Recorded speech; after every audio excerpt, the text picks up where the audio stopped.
It's really a very promising situation. Remdesivir will not do anything in terms of public health.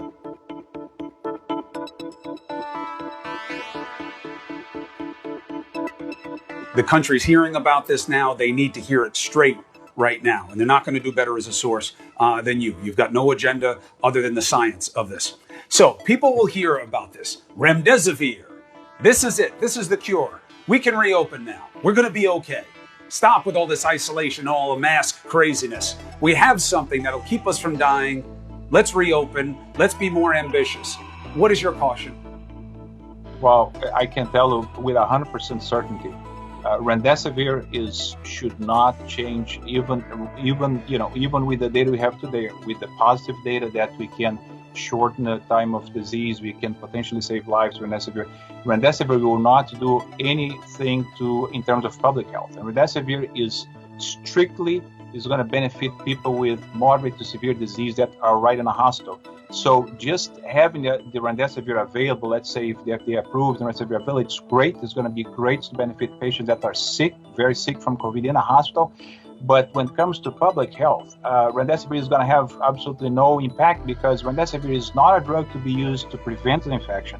It's not a drug to be used in somebody with a mild infection at home that will improve, will cure without any medications.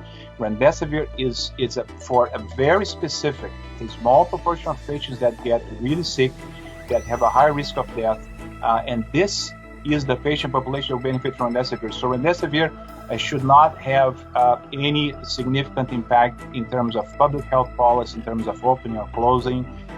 This is a whole different subject that will not be influenced by the availability of Remdesivir. This is a very important thing to understand, that prevention and treatment are two very different things, and they should not be confused at all.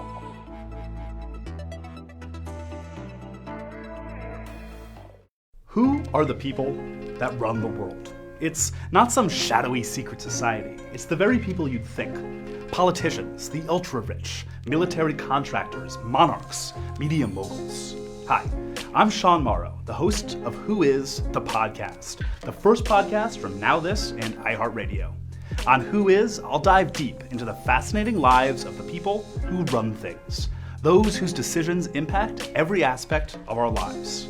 How did they get where they are today? And knowing that, what might they do next? How do they use all this power they've accumulated? From Vice President Mike Pence and Speaker of the House Nancy Pelosi to Chief Justice John Roberts and whatever it is Jared Kushner does.